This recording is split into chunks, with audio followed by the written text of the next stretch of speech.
This is where it's supposed to be happening. And they're not live right now. At all. Oh, here we go. So let us know when the actual stream camera is up. I'll let you know too.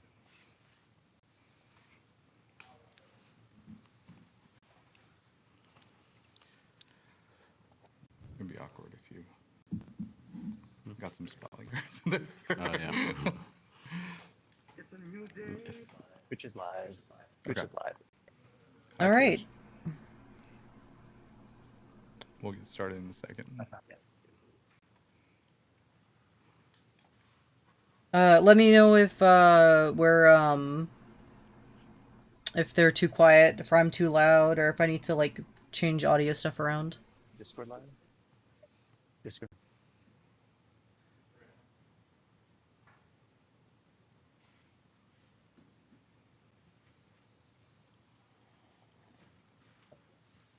All right, we're live. Hi, everybody. How's it going? I'm Joe. In case you don't know me, I'm the game director here on Marathon. To my left here, or potentially oh right no, on their screen, audio is depending on if you've heard, desynced. is Joe Cross, everybody's favorite Joe, our director on Marathon. Sitting across from me, who's not on camera, is Andrew Witz, gameplay director, and we're gonna spend some time talking about some stuff today. Our show is a little bit audio is different desynced. today. We planned actually And to show a lot when more he just stuff, tried but talking, that was for a like lot of reasons blown we're the about to fuck get into, out. we said not to show a bunch of this stuff. But we are going to be discussing a lot about what we learned through Alpha, some of the plans that we're going forward with. But before we get into that, Joe Cross has some sort of topic that he wants to talk to you all about. Yep. Thanks, Joe. Yeah, so this and hey, isn't everyone. a Joe me Cross, thing. This franchise is art director of Marathon. this is them on their stream. Yeah, and wanted to take a minute to talk about some of the events from yesterday. It came to our attention, and sorry, I wrote this. I wanted to make sure I get this message right. It came to our attention that an artist who worked on Marathon in the early stages of pre-production took a number there we of go. graphic elements from a graphic designer without permission or acknowledgement. We're now placed them on synced. a decal sheet that was then checked in 2020. The decal sheet included icons and text elements. These elements ended up in our alpha build, and there's absolutely no excuse for this oversight. And we are working on and 100% committed to our review process to ensure instances like this don't happen again on Marathon or at Bungie. It's quiet. The things that we've all right, done we'll turn it over up. the last 24 hours and what we're doing to shore up the review process are as follows. We've reached out to Anti-Real, the artist in question, Let me know if that's and better. followed up to ensure that we do right by this artist. We're auditing all of the previous work by the artist, the internal artist, including the environment decals already in the build, which is part of why we're delaying some of the content we're going to show today. And we're committed to removing anything that is questionably or inappropriately sourced. We're doing a very broad decal audit, and if we locate any other details or elements, we'll make sure that those are eliminated, recreated in-house for sure. Hundreds of artists have worked on this project for years, internally and externally, and we share many influences, including modernism, Swiss typography, 2000s style vector art, cyberpunk, and of course the original Marathon trilogy. Our style is a result of all of those inspirations. And it's also worth noting that none of our external partners who've worked on branding or any part of the visual design of our game were involved with this situation. And lastly, personally, I have a huge amount of respect and admiration for artists working independently and producing and making a living doing commercial or fine art. And we've worked with many of them. It's one of my favorite parts of the job is to make those connections and create content and collaborate. And so to that extent, I want to send my personal apology to Anti-Real, whose work was used in this case. And I know how unfair this feels, and we're doing everything we can to make this right with her. Her work is fantastic, and we clearly share mutual appreciation for a specific genre of graphic design, and it's very exciting, and I'm excited to have folded that into our style in general. So thanks for listening, and thanks for your patience. So yeah, absolutely, and thank you, Joe, for coming in and chatting with us about that. Yeah, if you have any further questions about that, feel free to ask them as we go along. We're probably going to transition now and just talk a little bit about Alpha. And Alpha was a big milestone for us. There was a lot of stuff that went into it. It was always intended to be kind of like a smaller slice of the game. You know, Wits, right? As we were going into it. Feel free to talk, by the way. It was always kind of meant to be a smaller slice of the game. It was always meant to be sort of like testing a little bit more of that like core combat and some of the baseline of the progression systems that we have, you know? And it was great, really great to hear a lot of the feedback, especially from those who played the game, as well as people who witnessed it, you know, and sort of get a sense of where everyone was attaching to certain things and where they didn't see as much meat as they wanted, or things that they didn't like, you know, like at all, or things that they did really like, you know. So there's a wide variety of opinions that sort of came about. A couple of things that we really learned, we really wanted to talk about though. One was the idea of sort of the core of the survival game, you know. I know we talked about this a lot, Wits. The survival game being this like sort of idea of not just running through the environment and trying to survive other people trying to shoot you or the enemies, but like all the different challenges of trying to get out. And we feel like some of the bigger things that we missed on that we know we wanted to see, but we kind of like didn't land super well, was like the idea of like resources and the survival economy. If you want to talk a little bit about that, Andrew. Yeah, like we basically we were dropping like too much ammo, right? And too much heals, too much of everything. And so people were lasting the session for a really long time, and we just didn't really kind of push you out. And so we knew it was going to happen in the build, and so we've been really like focused on how we can improve that and you know, get more hazards in the game. There's a lot more hazards in the current build. There's a lot more evil things we have in the game, as also like, yeah, and half the guns are in the build, and so the other half are not in the build. So Yeah. you haven't even seen half of the weapons. I know that there was some folks that thinking that like I that was the full don't know library. that I It's not. agree It's with like half the that. guns in the game, and they were dropping. I too don't agree often, with too. that at Like, we all. were dropping too many guns, too many long shots. I know long shots were a thing. Long They shots too were easy OP, to get. yeah. We're focusing on that.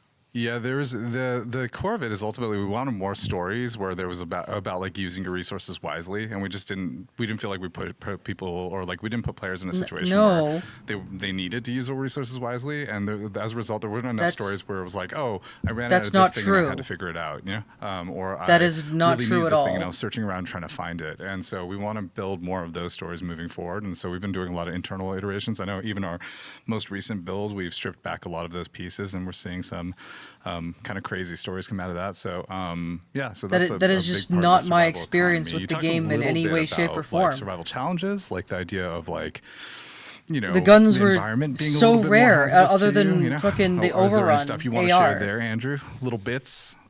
Yeah, we're That is like the working only on, gun that practically yeah, we're working on a spawned bunch for of me on stuff, the working map. with Like- Lars's team. Also, Lars is here. Yeah, Lars, if you want to talk about it too. Yeah, feel free so to. Lars, you should talk about all the fun things and all the ways that. In regards to how the are you long trying to kill shots, the players, only Lars? the only enemies that dropped them was the commander, so you had to go take them down. Or like, what?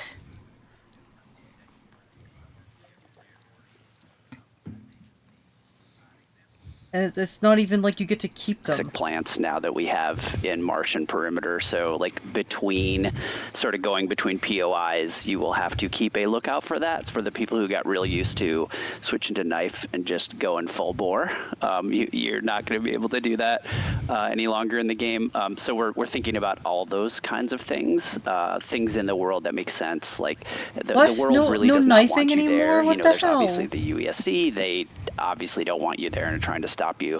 But do maybe you that's a mean good no segue knife to, runs? I don't know, Wits, if you want to talk about some of the UESC stuff we've been looking at lately as well. We definitely we definitely know that the UESC were when they took a lot of damage, they were like overly reacting, like and hit reacting, and so we're looking at reducing what's called like first sighted, which is like they look at you and they're like you. What is happening? Then they get into combat with you. And then Why they are take they some fucking shots. talking like this? We want them to be more stand their ground Oh my robots. god. And Oh, Bungie, that fix your killer shit. mecha infantry fantasy that they kind of want to bring.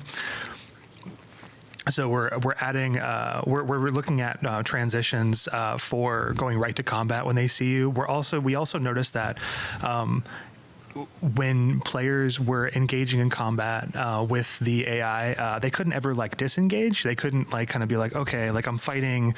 How do I break line of sight? It's And like they kind of stealth options didn't work as strongly as you wanted to, right? In that way. Yeah, and so we're looking at that. We're looking at we had there's a few bugs we had where you take out like you have your knife and you take out like a recruit and then like the entire POI, the entire like point of interest like knows exactly where you are and they're running towards you. That's a bug we're working through right now with the team, and so the intent is that that makes noise obviously and the nearest units like investigate that area versus the entire hornet's nest comes barreling towards your direction. And so we're looking at both increasing their challenge and making them more satisfying to fight, as well as because working on their 50% of the time, perception and how they kind of find you, right? Like we want to kind of have 50% of the time disengage they found options you, where and the other 50% of the time they you didn't. can So do that's some good that damage was maybe, bug. and then like you don't need to finish the fight and No, stand and stop, fight. Is that fix you your actually shit. might, Why are you doubling?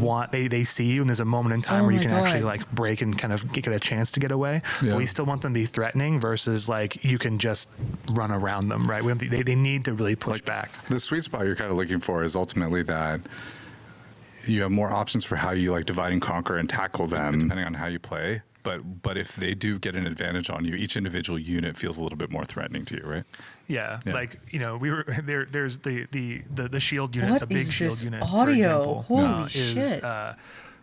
if you get first shot advantage on this unit, especially like a precision headshot or something, sometimes they would like hit react and then they wouldn't kind of do a bunch of their abilities that they kind of have that actually like charge you and they like kind of tuck behind a shield and you can't actually shoot them and they're perfectly tucked behind that shield and they push you and they want to like do this melee attack. We were noticing that they were getting taken out before they can kind of do that, and so we're looking at looking at their vitality in ways where they don't feel like they're bullet sponges, but that we really require you to play this like marksman game, but also that they challenge you to kind of have different ways to resolve the fight with them. So the team's really kind of digging into kind of like different ways we can kind of get into that and resolve that in a way that feels even more satisfying, but also still make it so that there is those disengage moments where like, I'm going to tackle this fight with this unit, but I'm going to do this thing. Like there's this hit react they have, where they kind of like power down for a second, they kind of wake up. It's like this big hit react if you do a lot of precision damage. We're looking at maybe that, if you duck behind a cover or something, that they don't know exactly where you are when they wake up, for example, and so that also plays into kind of more of the like solo viability in terms of like you don't have to like 1v9 all the robots. No, that totally makes sense.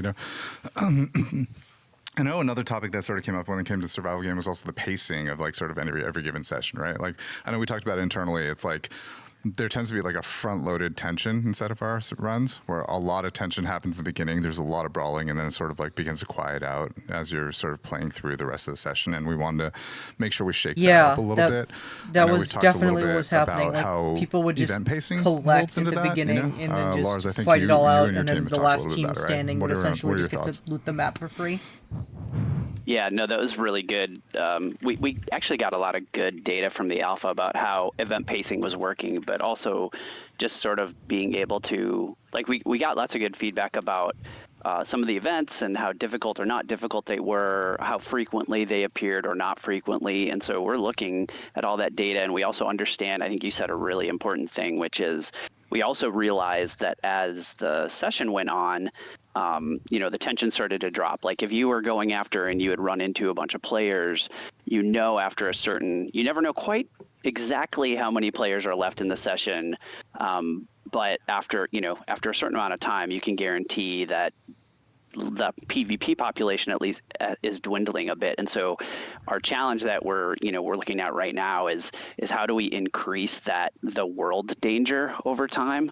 And we can handle that in a bunch of different ways, but we've got some pretty neat ideas there. Like is it about complexity or requirements for exfils? Is it about increasing PvE or world resistance? Is it about pacing of the activities? I think the answer is all of the above, and so like we're looking at all of those things right now, and I think we have a lot of good knobs and tuning capabilities there. So I'm pretty. I agree. All I'm of that pretty just needs to bullish be on our ability to make that. retuned, Yeah, the longer 100%. you stay in the session, the less safe you feel, but also the more you're like, maybe I should get out of here now.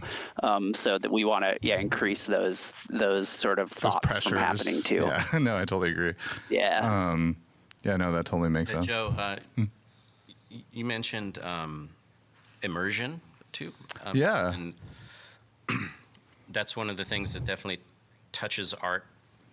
And one of the things we're hoping to show today, or show next week, is some of our fidelity improvements.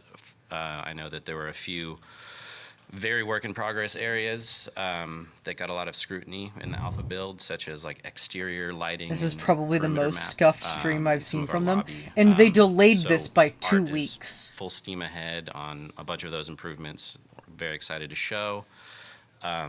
And then the other 10 side days. of immersion is kind of the runner stories that we want to tell, and the kind of fictional fantasy. And to that extent, we're working closely. They with had time to prep creative this. direction. This is crazy. and the This whole is like team to sort of insane. really dial in some of The that amount of fantasy. stuff that they have going on Yeah, here. I've seen a lot of the work that you guys are working on, which has been really cool to see. I mean, everything from we had a bunch of stuff we wanted to show today, but by the way, we decided not to show it because we're still scrubbing all of our assets to make sure that we are being respectful of the situation that Joe talked about earlier. But there's a lot of things we're doing to try to increase that immersion. I know think we've even added they like, honestly really, like, should details have that sort showed of what helped they to make it a wanted little to bit more show immersive, like the blood and said, hey, that runners bleed even in water and things of that sort as trails We- and indicators of damage that they've taken. we want to I've also give seen us, the like, chance sort of putting for more the entropy into artists the to world, come where we see a little forward. bit, Yeah. where we, from what is the shown. abandoned If you colony have, comes a little if bit you more to see life what we on have Bush here, Mars, Yeah. let the artists come Yeah, some of forward that and stuff help you planned, find some of their that stuff work definitely to scrub it. sort of heightened by the reaction Like- to the cinematic trailer, Mm-hmm. which I think Just I internally love. It doing seemed to this go is over really it's going to well. take a lot longer than and just sort of showing what you were making going to sure that show. we're sort of following that fantasy And let the information tuning those disseminate so that knobs, the to artists can whatever- find to their whatever work extent if we there can. is more stolen assets. And just So I think that's an L material decision on their response, part to pull back occlusion, on lighting, not showing fidelity, stuff. That does so much in terms of Especially immersion, considering they're from just saying from a like how technical sort of community base driven they are. Like experience let the point of artists view. come even some of the forward foliage so you can iterations. Yeah, some like, of that work shit shimmer. out with them. Yeah. But then again, I understand So, from like a financial perspective. Yeah, that lots of they exciting probably stuff don't wanna happening under the hood. Team is doing come amazing to, work. Hopefully, we can show it soon next time. They're probably showing the artists And, internally. also, the sort of whole lobby that doesn't- and fill experience. I mean, no, like we're all excited no, about like delivering that the artists' work whole that got sort of, stolen. If there is more comprehensive stolen work, fictional fantasy of being a badass cyber mercenary Yeah. heading down to do dangerous work. Yeah, a lot of the UI that we Sure, went in with was I definitely guess in a so, temporary state but too, and so for us, I don't know, just sort of having more finding a eyes way on to it make to that a help cohesive them experience has been scrub a lot of the effort stuff that that we've they been should on not top have of in the recently, game. right? We've always, paying Getting off the that done cyborg and turned fantasy around has quickly, always I think been should be our prioritized. But goal as I was and saying, sort I of can also carrot see on from the a stick financial for us. perspective Yeah. that they And that's probably sort don't of the want to fun part. have And that's the anything stuff be that really shown ramps up, and then potentially towards have the to end. And there's sort of like two parts to that, pay right? the There's artist like the because cyborgy part, they've right? shown Which is like, assets. oh, I'm this robotic entity. I don't know. And then there's also That's the a part where very it's like, difficult you thing are to this navigate. mercenary. So My you're my kind of opinion's doing probably like the worthless thing on that which is regard. like, how do I describe it? It's like you're not like necessarily a good guy. You're not necessarily a bad guy. You're kind of going against the status quo in some degree, right? And so feeling that out a little bit more in terms of Totally. the experience, right? Yeah. The runner fantasy has always been a blue collar fantasy. Yeah. For the most part, like you're doing a job. This is dirty work, and you're, taking contracts from sort of nefarious or questionable sources. But so communicating that visual fantasy is very exciting. That's awesome. Yeah. Yeah, there's so we've been putting a lot of work into, especially sort of doing some iterations on the visual updates, and also thinking about how we reinforce that fantasy as we're going forward. Another area we've been talking a lot about is crew play, and sort of thinking about the variety of different ways that players play the game. We definitely had people playing. A lot of people playing in solo matchmaking. We had a decent amount of people who played in solo unmatched made, so just basically running around in the world in solo. We had a chunk of people who played in trios, across the different board. And we definitely found that through the feedback and also through a lot of the experiences that were relayed to us inside of the alpha, that the crew matchmade experience just wasn't that great, And so we're looking at a lot of ways to potentially solve that on our side. Some of it is thinking about how each individual can contribute. I know we've been talking a little bit, Andrew, about like the 1vx situation, if you want to talk a little bit about that. It's like how viable you feel like you can turn around a battle and stuff like that. Yeah, we did some updates in the Alpha Nose Live because we really wanted to move the conversation forward because we felt like we got enough feedback on certain things, and then we wanted to actually like take some swings at some problems that we're seeing, and we actually we implemented the shield change we did was actually something that we were getting to for our next milestone. That was in our next our current milestone, I guess, because it's an older build, right? Yeah. But it was in our current milestone. We ported it over ASAP, and so really appreciate Runner Team and everybody kind of getting that change in, because there's a bit of a content change, but we felt it was worth it to actually learn more about time to kill and being able to, the power of shields in the combat economy and reducing the overhead of shields. And so like majority of the effective health was in your baseline health pool versus like in your shields. And, no, that change was we had some 100% a good changes one. that kind of came out of that. That was a good change that they made. We're keeping that right now in the current build, and we're focusing a lot more on effective time to kill in specific ranges of a weapon. So an example is the overrun. We were kind of like the overrun, the base gun in the game that you kind of start off with. We were kind of we were nervous about like upping the damage on it because I know folks were like, this is kind of like not the best gun. It's like, well, it's the starter rifle that requires a bunch of attachments to kind of get to its like big power delta, and so it requires a lot of investment to kind of get to a good spot. We were kind of nervous about like just upping the damage onto it wholesale, and so what we're doing is doing a it's called like a skill ceiling audit, which is like how skillful do you to be to have like the gun in its base, like what we call like gray or standard state, which is no attachments. And then what is it like, what is the skill demand at the floor, at the base, effectiveness? What are we asking for players? Like how much aim skill do you need? And then like where are the major flaws in the gun so that like when you're putting attachments in, you're build crafting, but also like removing as many flaws as you want in terms of like what you have a hard time controlling about the weapon. So we're doing that so that when you feel like you're being taken out, it's like, oh, this person was personally good. felt And so when you're zero lower change shields versus when higher shields, you want to make sure that different mods. your guns are doing The only, damage in the ranges that they're physical really change that I supposed to. felt So if you get the with drop on these somebody, guns was you should be extra effective, magazine and it shouldn't be like size. you need certain rarity And guns like or having a anything scope like just so we're working on was that a easier lot. to We handle. have, That, like, it's a bit spicy right now. Like there's some The SMGs percentages that are a bit hot, were, like, in the current build, but like we negligible. feel like they're appropriately hot when they're you're in CQC fights, and so fights resolve in close quarters with a close quarters weapon. The way you expect. LMGs are kicking way harder, a lot more demand there in terms of the recoil. Which is great. We hit some of the snipers. We're actually kind of reevaluating snipers a bit, not like wholesale, like what are snipers, but more kind of like what are they at the base value where they're not like too effective. Because we definitely noticed the long shot had a lot of demand, and like, as expected in this kind of genre, snipers have like a lot of effectiveness in terms of like, they have to kind of feel like they're lower time to kill. Yes, So, of course we're they working do. on They making felt sure good that, in the a time to kill, good person's hands with them. is great for the And shield. if you had at the least shield a differences. green or So blue when shield, you're, you could going up against survive purple a shield shot and and you're a gray shield, reposition. you feel like you actually can win, and there's multiple kills per clip that's possible with Yeah, the it's weapon. like it's not guaranteed, but there's a way to win there. There's a way right? to win, Yeah. and that leads to the skill part. Like time to kill is always about skill. It's about effectiveness, right? And then like it's also about like window of opportunity as well. And it's kind of like how you triangulate like overall time to kill recipe. And so we're focusing on skill fidelity. We're focusing like on we're focused on every single aspect of that triangle. That And makes sense. so yeah, we're looking at. We have this like how many purple shield kills per clip, which is kind of like a spicy thought. But we're really iterating fast on that in the weapon side. Cool. That totally makes sense. I know another part of like sort of the crew experience is How also many like purple the idea shield kills of, per clip? Like, do I have the Fucking tools to maybe communicate with one. my crew, right? Like, I know we You had a bunch of gotta challenges reload. with even voice chat for players inside of the game, and we're definitely looking into that in terms of thinking about how do we make it easier for you to even enable voice chat, or like, how do we make that part of your flow so that you can do that? I know we've talked a little bit about ping system, you know, how do we add texture to the ping system to make it easier for you to coordinate with your team if you're not on voice chat? And do you have any thoughts on that one? I know you and your team have touched the ping system, but yeah. Yeah, ping was in a very baseline state for alpha. Like I would say it was a very it was a very MVP even for alpha state. And we weren't super All right, looks super like happy we're with in a like kind of spammy kind of where mood the here for deficiencies of stream where chat, it was so. at. And so we are spending a lot of this milestone really plussing up ping, and we're also looking at things like called like a communications wheel, which is like how can you effectively communicate to teammates? How can you like basically ping things in a container? How do you ask for ammo? Stuff like that.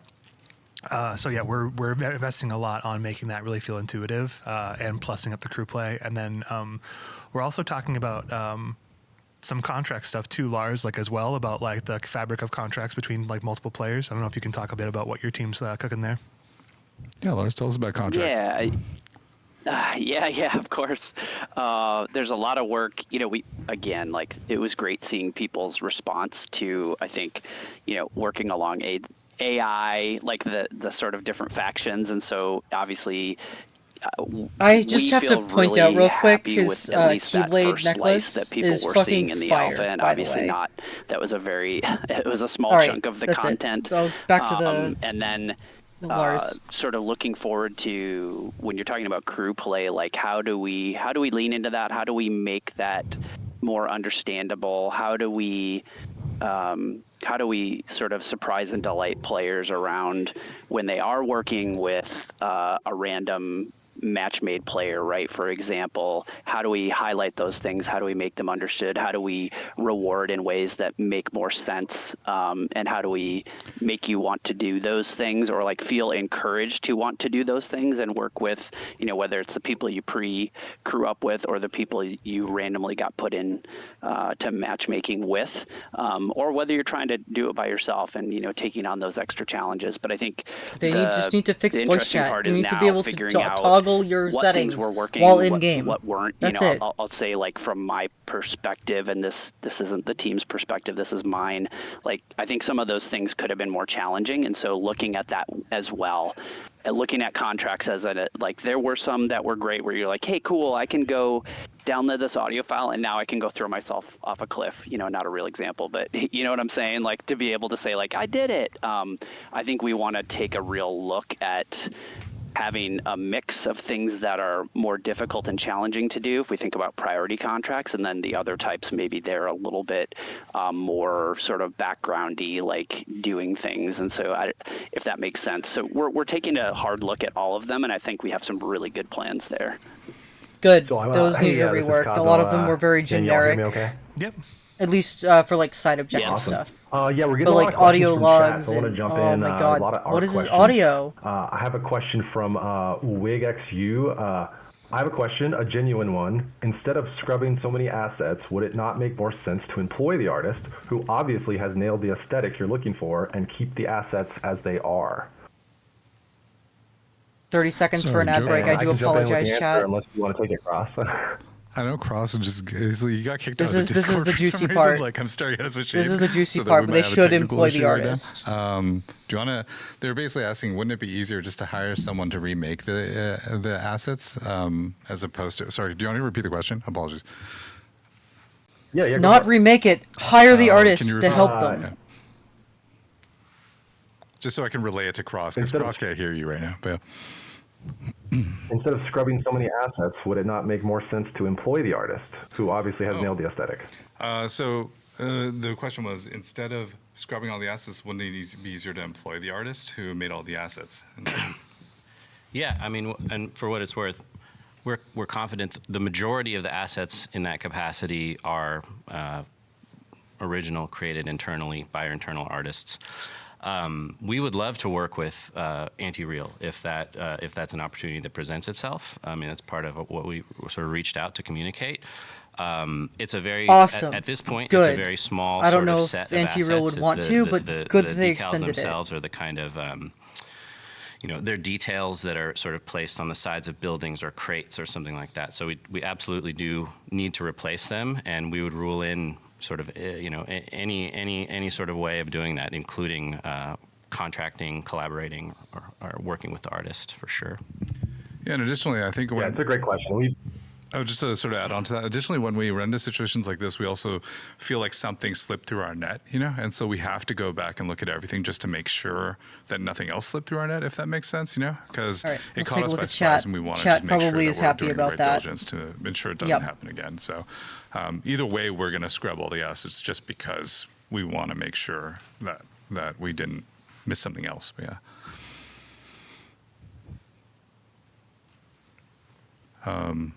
Yeah, but that's a good question. Yeah, we're getting a lot of just like general.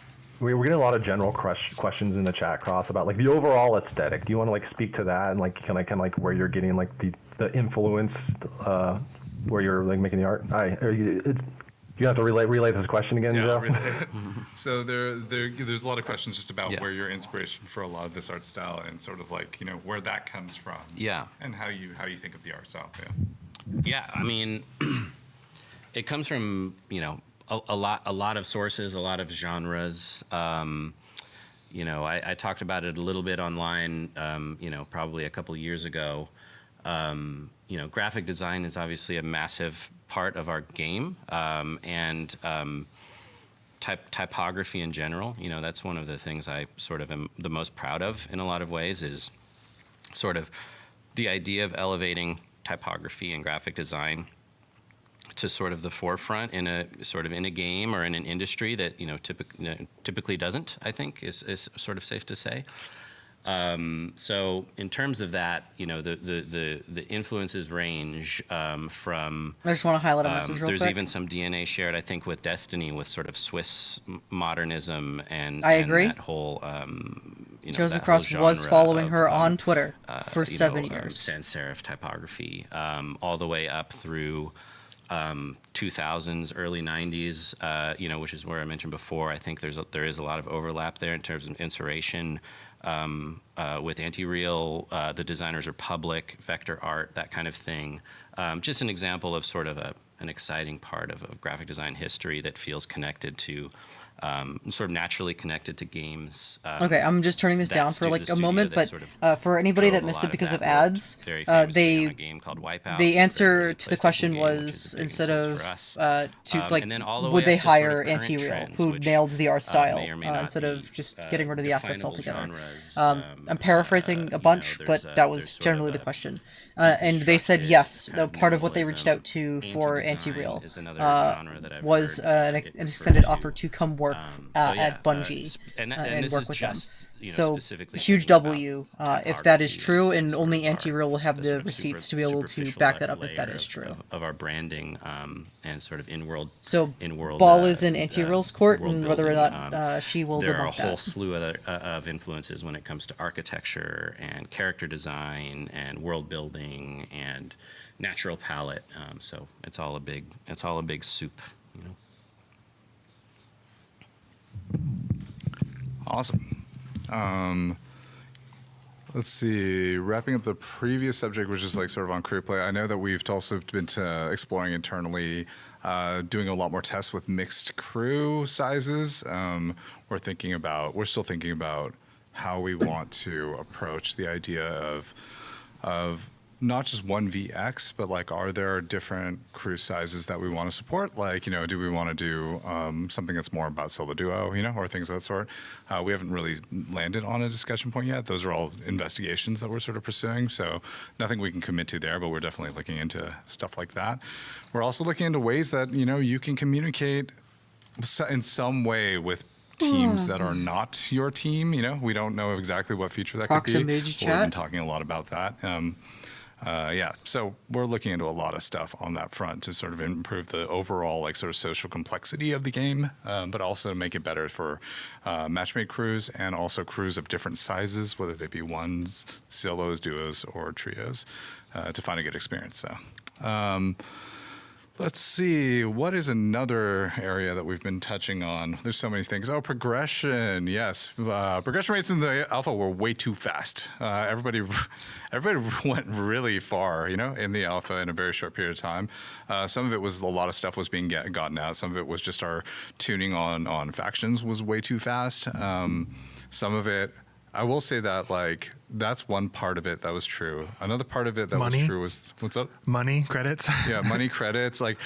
Credits and material economy we're thinking about as well. We want to make sure that credits and materials have really distinct purposes for how you use them, and that you feel the value of using them. Right now, we don't think we landed that super well in the alpha. Yes, it was a little bit muddy. 100% agree. And you end up spending a lot less money than you gained, and the credits economy was a little bit more grindy than we intended. There's a lot of things like that yes. that we want to yes, support. Absolutely. Some of it is rethinking sort of how those things are distributed inside the black market. So different things that you'll buy with each one. Some of it is also, we know that part of our aspiration for the black market is that you are able to upgrade your way into sort of customizing what your black market does for you, gives you reliable ways to build the kit that you want to, especially when you're recovering, so much or better. gives you options that actually continuously help you. That's so much better. It's a little hard to do. It's a little hard to target which upgrades you really, really care about right now currently. So we're thinking about how to iterate on that as well. And we're doing some work already to improve that experience. And then lastly, there's a lot of progression systems that we just simply haven't put into the game yet that we are looking to help the other three whole ass factions, especially as you go further into it. And the upgrade tree, just overall in progression. Yes, people upgraded pretty quickly, but their upgrades that they were given weren't as well as there's additional other things inside of there that the whole factions that you needs haven't met retuning. yet. But yeah, and we're also trying to take all of our factions and give them a slightly more distinct identity against each other. Right now, they read definitely differently from a lore standpoint, but how that folds into some of the upgrade systems and some of the contracts they ask you to do is not as distinct. So we're refining that as we go along too. So good. Fix that. Yeah, those are a lot of the big beats of what we are tackling. What else was there in that list? I don't remember.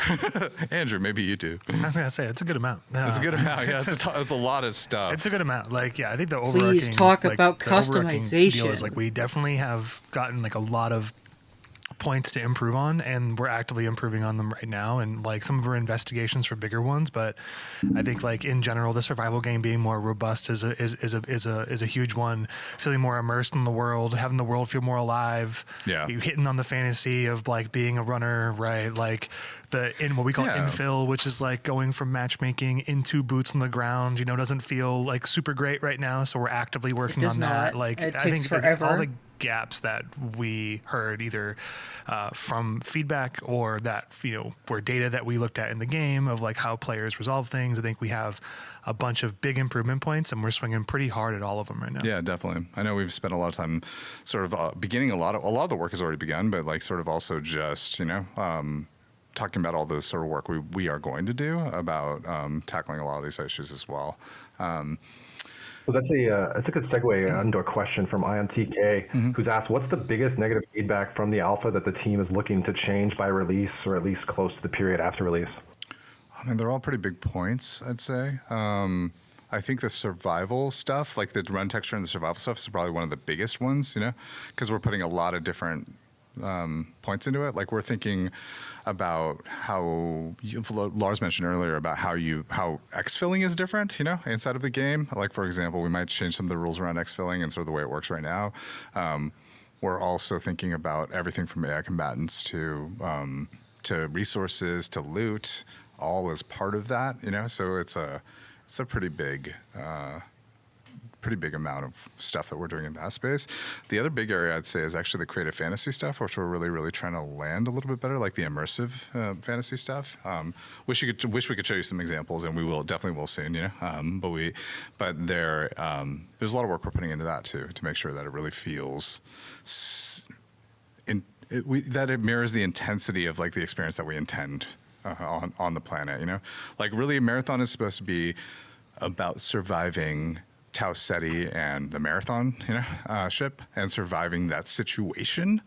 Right now, it just feels like it's purely about surviving other players, and we want to really make sure that that all comes together, both from a creative and gameplay standpoint, in a really impactful way. Yes, it is only feels like playing, I'd say surviving the other biggest players. one for That on that combat sucks. is just it sucks for people like me. we need to like, make the game suck like at we need to have PvP. a lot more options for players to kind of like resolve different scenarios differently, which is a hilarious statement, but like it's like you need to be able to, again, go to the point earlier, like you have to be able to peel off of AI, understand how to fight different AI, different players, how you get out, get more variety in there, and then being, we did have a lot of good feedback around it requires 2 people to do anything in the game, or 2 or more, and also like how much you're reviving, and like at the time it takes that for them enemy team to or enemy squad to revive, and how long. We didn't even mention that we're revisiting some of the rezzing stuff, but the res stuff.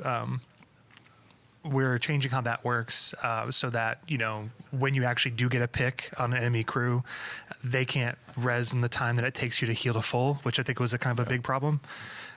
So we wanted to make sure that you by yourself have more agency and can actually affect more change in the world, but also the world really pushes back a lot more on you. So I think that's probably the biggest trend of feedback on combat that we're actively, tackling from a ton of different angles, like on combatants and on, the runner side and on the weapon side.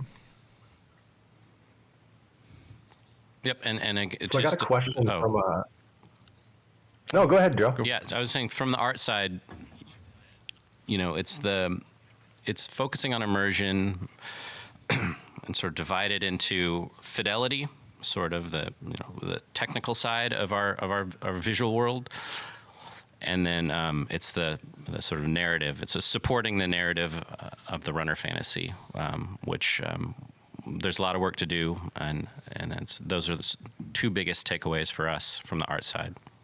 Yeah, you need to put in runner customization, period. There's another question, Cosmo, you said? Yeah, so I got a question from Curiosity. It says, going forward, will we see more ways to customize and visualize, represent ourselves as players within the runner? This being one of my main questions for both gameplay and immersion. Oh yeah, I think we are going to be doing a little bit more. Curiosity got a question. Andrew's team has been working on skin work for a while, in terms of just thinking about how to give you visual options to express yourself. We're not going to talk super deep about it because we're still in the process of figuring a lot of those pieces out. But is there anything you want to share on that front, Andrew? Yeah, we were looking at different ways for their the runners to be customized, both gameplay wise and also in terms of their visual sets.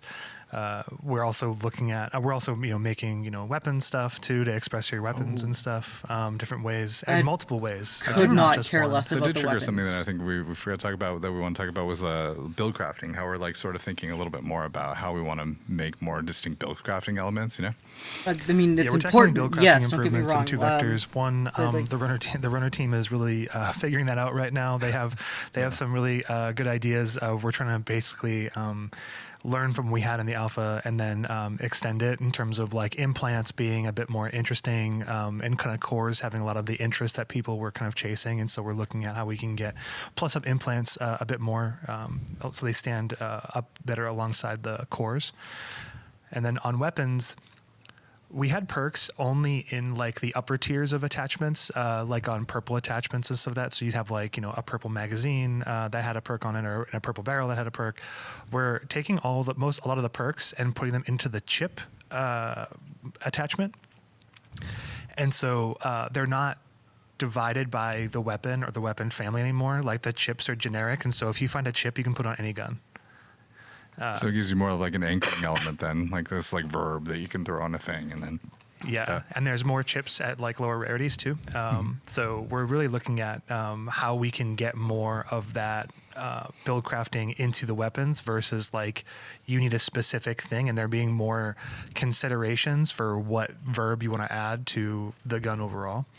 Yeah. Okay. So that's a big push that we're doing right now. That's awesome. that is a needed change. Yeah, Please talk about customization for the runner, other than whole we're cosmetic thinking side, about the fashion game, and that we're gonna deliver.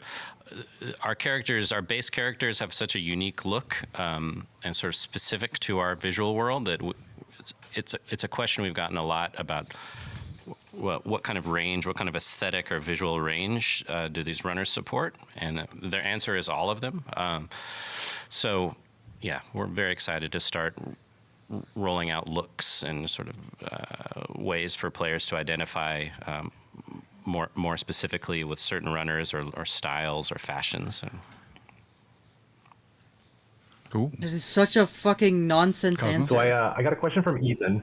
Has the team reconsidered its stance on proximity chat or exploring other ways to encourage more emergent social interactions between rival players and squads? Yeah, I think that's one of the areas that we're still brainstorming around, is like, how do you use Signal to other people? Like, the classic friendly, like what's our version of that, or is there a way that you can use those things in interesting ways between groups right now? We don't have a solution to it just yet, but we are talking through it right now. Yeah.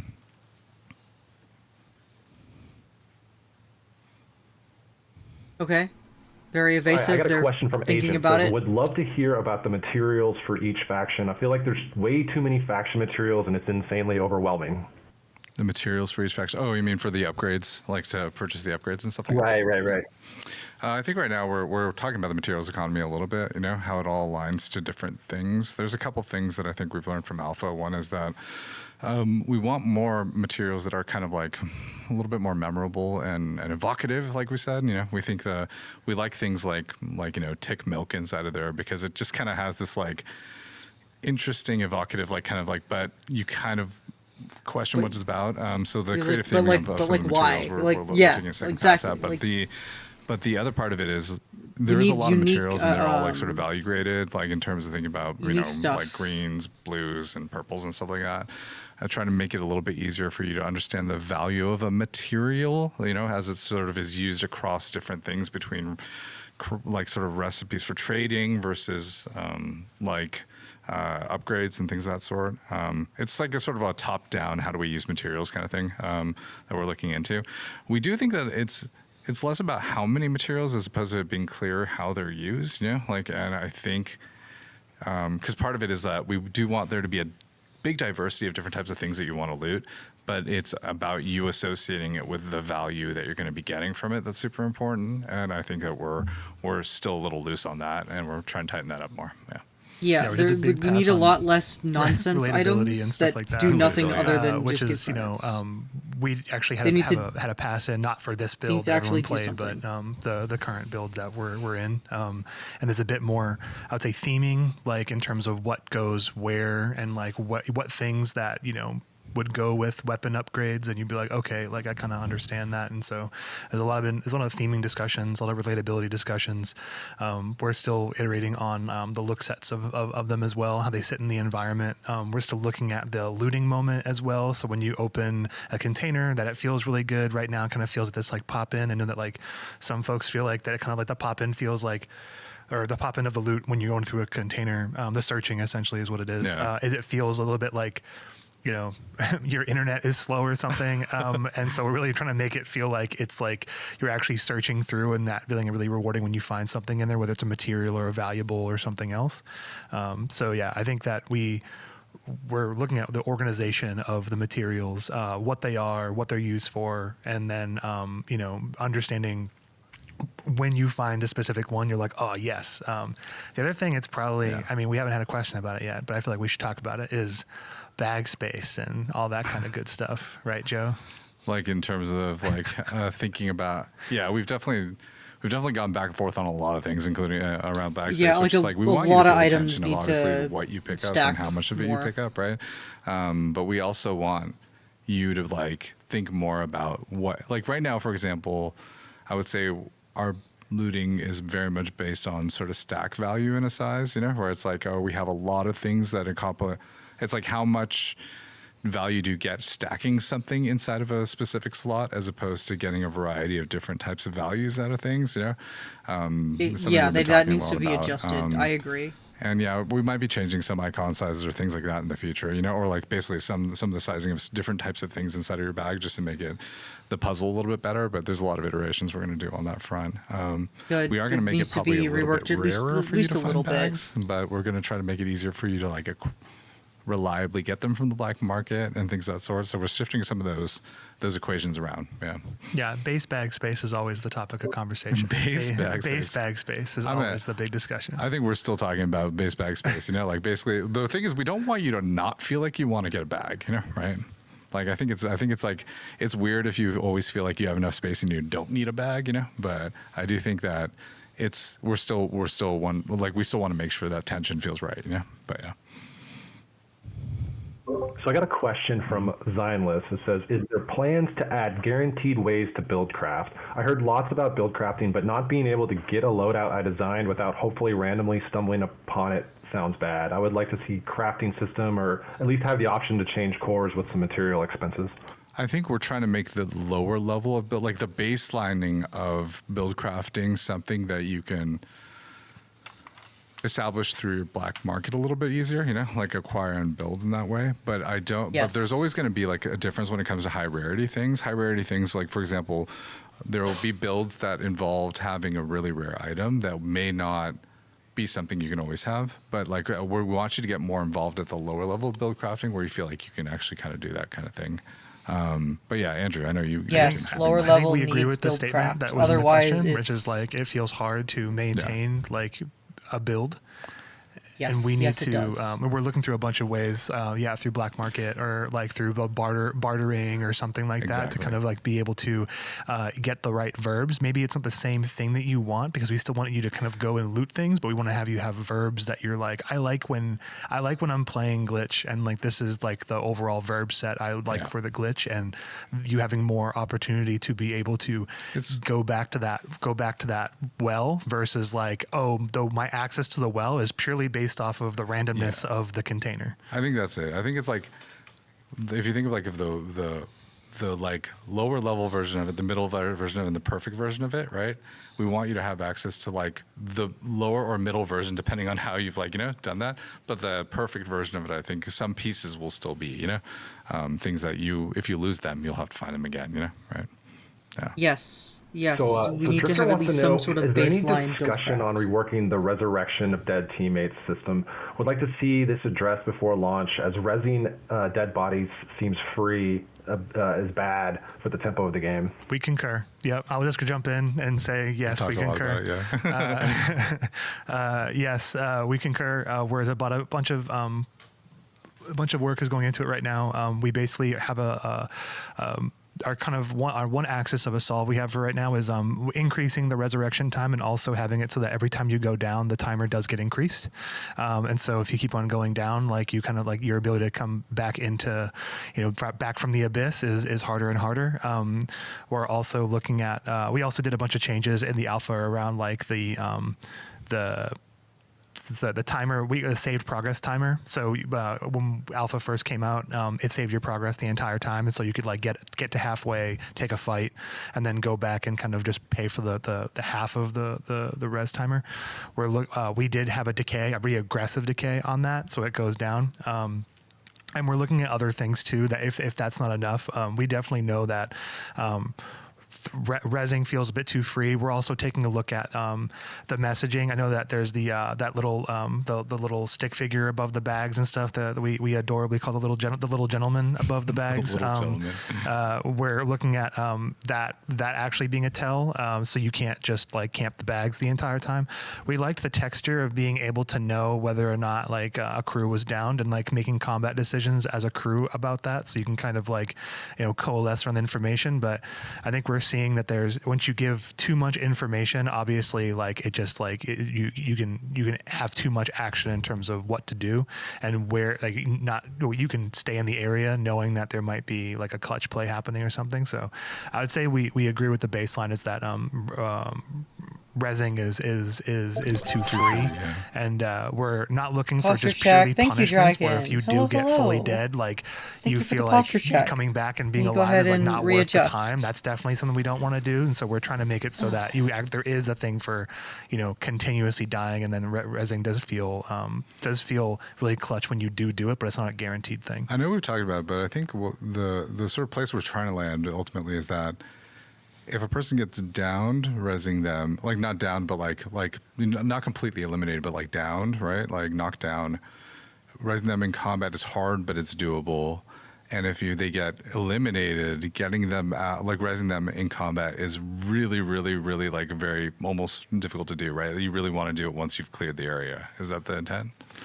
Yeah, we want it to be that like doing it in a fight is not as you don't want to take that on as often as you did in the alpha. Like I think that's something we're seeing is that like you saw folks in the middle of a fight go in the back and like res somebody, and then like now it's like the numbers game of it's like okay, it's 2v3, okay, now it's 3v3, okay, now it's 2v2, now it's 1v2, okay, now it's 3v2, and so we're definitely working on that, and so not that we definitely don't want it to like remove it from the game entirely, because we do think that it gives a bit more of that social texture to the crew play, or even like if you're playing whether a duo or a trio or something, but we definitely don't want to make it like the obvious choice where we want death to matter, and I think that there's a feeling I think we got in feedback where death does not feel like it matters. Yeah. So I've seen a lot of questions in chat about like where are the aliens, and there's another question. It's like where is the 4? Are they coming? You want to speak to any of it? I mean, we have plans for like a lot of alien stuff coming in the future, that we don't really want to talk about. There is some other stuff that has to do with like the 4. We have a touch of it already that we have in testing, but I can't. But I don't know if we're ready to talk about all those plans yet. I mean, like it's content, but it's not kind of we're ready to show yet, if that makes sense. But yeah, part of like okay, good. Confirmed that the part of Svet and the 4 are at least coming of to the Marathon game. right now Good. is the table stakes of the universe, right? Yeah. And then we're trying to build, but not like build in like a forever way, but like build aggressively towards the alien friction that I think everyone's kind of like leaning at and kind of like and heading towards, and like in their wants, but we're trying to get there in a way where we get the table stakes, and then we go from there. Even some of our weapons, I know that there was some folks that were just like, where's the 4 rifle, right? Where's the giant pink 4 rifle from the first Marathon game? And we're setting the baseline, but that doesn't mean that we're not invested there or anything. No. It just means that this is the baseline of where we're going to get to. We're definitely conscious of starting from a place that we can grow and get crazier from here. And if you start at full volume, there's kind of no place to go. You're going to get to the ceiling and you crush up against the ceiling pretty fast. But that doesn't mean we're not invested in those areas. I think we're pretty heavily invested. Yeah, I mean, like ultimately, we're at the start of a journey that we hope Marathon is taking towards, telling a much bigger story, but you want to start at a place that makes sense. Yeah, there was a really great conversation yesterday about something in this vein, and the excitement was very high in the room about it. So good. If good. you like, we needed if the you aliens. like aliens and mystery, I think we're actively having good conversations about that. Good.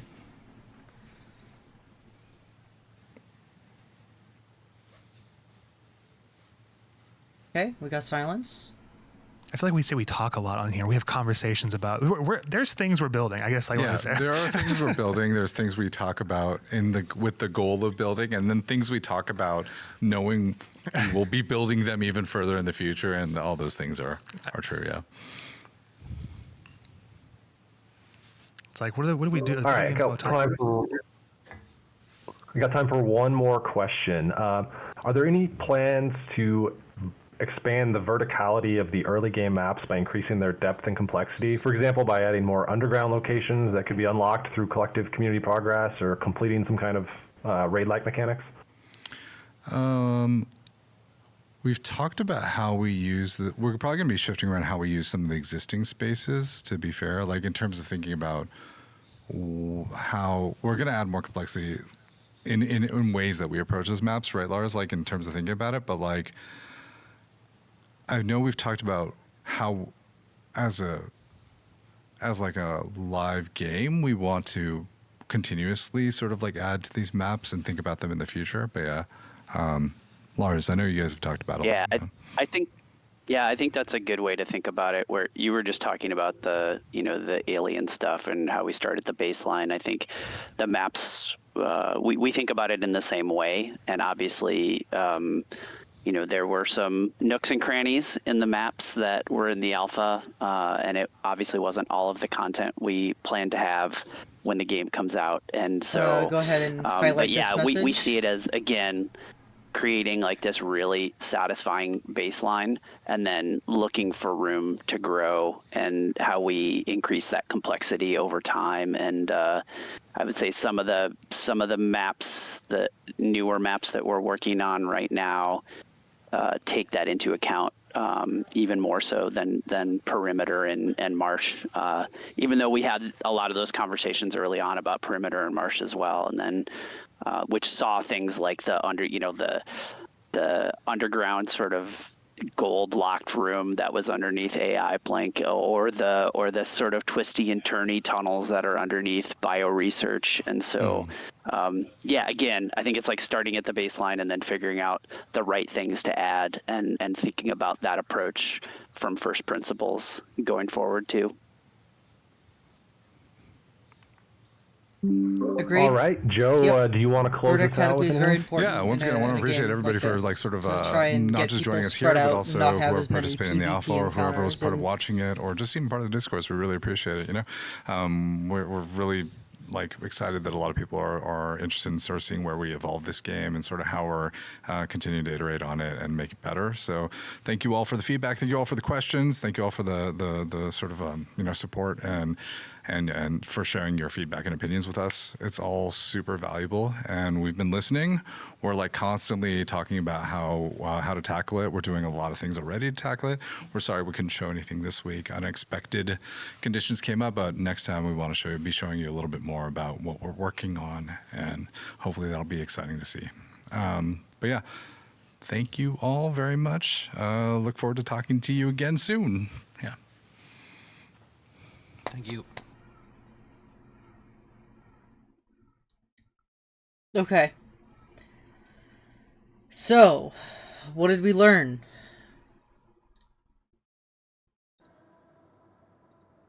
What did we learn? Let's think about this real quick. Let me get back to the game. Let's go ahead and throw display capture off. A little bit of a scuffed stream, but that's okay. It's not as scuffed as Bungie's stream. Oh, I gotta turn down the game audio, because I turned that up for the stream. Let me turn that down a little bit. There we go. I didn't learn anything because I wasn't listening. Okay, so what did we learn from that stream? Not a whole lot. They addressed the art thing. They said that they reached out, and one of the things that they reached out about was hiring anti-real. That is a thing that they floated by the artist, which is good. Another thing that we learned is that they are talking about and thinking about adding some sort of customization to the characters. From the sounds of it, again, very wiggly in their response, very evasive.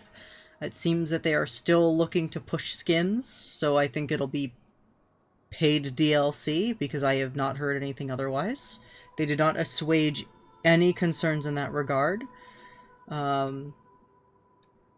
They are going to rebalance guns, rebalance mods, make mods and build craft in the lower tiers, so lower tiered players can start looking into the types of verbiage that they want to put on their builds, and then find better versions going forward to and rework the black market system in order to facilitate that type of build craft.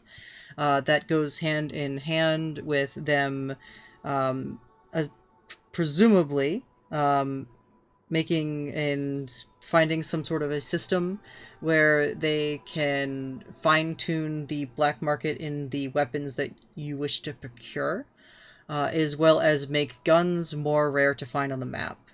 They want the TTK, I think, to be a lot higher. Because if they want the TTK to be higher, and that means they want a lot more people running the base gun, the overrun, and in order to be able to work up to it in order to reach its max potential. So mid-range combat, mid to just like on the edge of far range combat with the overrun seems to be where they want the baseline of that game to be in regards to TTK and weapon feel and everything like that. Considering that is the base gun. They want to readjust and make the items have a more perceived value and be more direct in what it is that they do. And they want to make sure that they expand on verticality, or at least upgrade the quality of verticality in pre-existing maps and other maps going forward, as well as they have plans for the alien type stuff in the future of the game. I'm assuming future content, not on release. It'll be future event-based stuff because it is a live service game. So that's what we learned about the Marathon Alpha with their PlayMA. Everything else was a whole lot of fluff and nonsense, and a whole lot of empty promises. So hopefully Anti-Real makes some sort of a statement confirming whether or not they were able to, if they were reached out to, which they should have, hopefully. Fingers crossed for Anti-Real, because she said herself that she is struggling to make a living, and this would be a fantastic opportunity for her to hopefully let Bungie make things right with her, and hopefully she is smart enough to negotiate a good contract with them if she does pursue some sort of financial compensation, and don't let them take advantage of her. The ball is very much in her court because of public opinion, and they will continue to get bombarded with hate stuff as long as Anti-Real no longer dissuades any of that in Bungie's direction. So hopefully Anti-Real is smart to be able to maximize her profit and her well-being, and get everything that she needs out of Bungie in order to make things right in her eyes, and not let herself be taken advantage of by Bungie, and not just letting them throw a lump sum at her to make her shut up. In an ideal world, I would love for Bungie to be able to compensate her for the work that is in the game, and then accordingly. And then I hope that Anti-Real is able to work out a contract with them to either do freelance work or to work with Bungie directly, set whether she is no longer struggling and she's able to make a living for herself. And I hope that is what happens. Other than that, I think we yapped on enough, and we kind of meandered a little too far away from Claire Obscure. So let's go ahead and get back on this expedition.